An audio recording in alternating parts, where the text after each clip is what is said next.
Doctor Himanta Biswa Sarma ডাঙৰীয়াই আমাৰ চৰকাৰখনে আমাৰ সমাজখনৰ বিভিন্ন স্তৰত বসবাস কৰা লোকসকললৈ চৰকাৰৰ বিভিন্ন ধৰণৰ চিন্তা চেতনাসমূহ আগবঢ়াই তেওঁলোকৰ জীৱনৰ মানদণ্ডক উন্নীত কৰাৰ ক্ষেত্ৰত গ্ৰহণ কৰা এটা মহান কৰ্মযজ্ঞ, য'ত ছাত্ৰ ছাত্ৰীসকলৰ পৰা আৰম্ভ কৰি আৰ্তজনলৈকে এই বিকাশৰ 12টা দিনত সামৰি লোৱা হৈছে। আজি সোণাৰীত আমাৰ ছাত্ৰ ছাত্ৰীসকলক উপলক্ষ কৰি বাণীকান্ত কাকতি মেধা বঁটা আৰু আনন্দৰাম বৰুৱা বঁটা আৰু লগতে ক্লাছ 9ৰ ছাত্ৰ ছাত্ৰীসকললৈ আমি চাইকেল আগবঢ়োৱাৰ এই কাৰ্যসূচী আমি গ্ৰহণ কৰিছোঁ।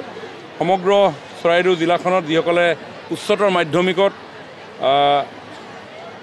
ল'ৰাৰ 75% এবভ পাৰ্চেণ্টেজ পাইছিলে, ছোৱালীৰ 60% এবভ পাইছিলে, তাৰে 702গৰাকী ছাত্ৰ ছাত্ৰীক আমি স্কুটি দিছোঁ আজি বাণীকান্ত কাকতি বঁটা।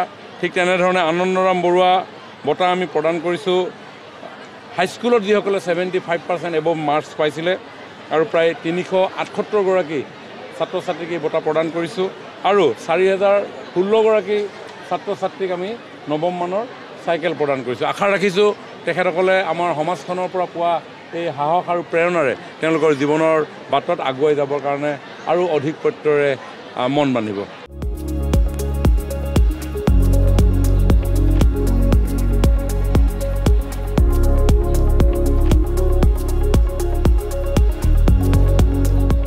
ডক্টৰ হিমন্ত বিশ্ব শৰ্মা ডাঙৰীয়াই আমাৰ চৰকাৰখনে আমাৰ সমাজখনৰ বিভিন্ন স্তৰত বসবাস কৰা লোকসকললৈ চৰকাৰৰ বিভিন্ন ধৰণৰ চিন্তা চেতনাসমূহ আগবঢ়াই তেওঁলোকৰ জীৱনৰ মানদণ্ডক উন্নীত কৰাৰ ক্ষেত্ৰত গ্ৰহণ কৰা এটা মহান কৰ্মযজ্ঞ, য'ত ছাত্ৰ ছাত্ৰীসকলৰ পৰা আৰম্ভ কৰি আৰ্তজনলৈকে এই বিকাশৰ 12টা দিনত সামৰি লোৱা হৈছে।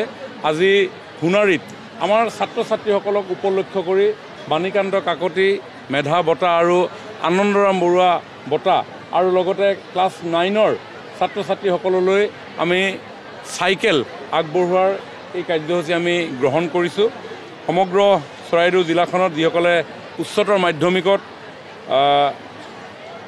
ল'ৰাৰ 75% এবভ পাৰ্চেণ্টেজ পাইছিলে, ছোৱালীৰ 60% এবভ পাইছিলে, তাৰে 702গৰাকী ছাত্ৰ ছাত্ৰীক আমি স্কুটি দিছোঁ আজি বাণীকান্ত কাকতি বঁটা। ঠিক তেনেধৰণে আনন্দৰাম বৰুৱা বঁটা আমি প্ৰদান কৰিছোঁ হাইস্কুলত যিসকলে 75% এবভ মাৰ্কছ পাইছিলে আৰু প্ৰায় 378গৰাকী ছাত্ৰ ছাত্ৰীক এই বঁটা প্ৰদান কৰিছোঁ আৰু 4016গৰাকী ছাত্ৰ ছাত্ৰীক আমি নৱম মানৰ চাইকেল প্ৰদান কৰিছোঁ। আশা ৰাখিছোঁ তেখেতসকলে আমাৰ সমাজখনৰ পৰা পোৱা এই সাহস আৰু প্ৰেৰণাৰে তেওঁলোকৰ জীৱনৰ বাটত আগুৱাই যাবৰ কাৰণে আৰু অধিক প্ৰত্যয়েৰে মন বান্ধিব।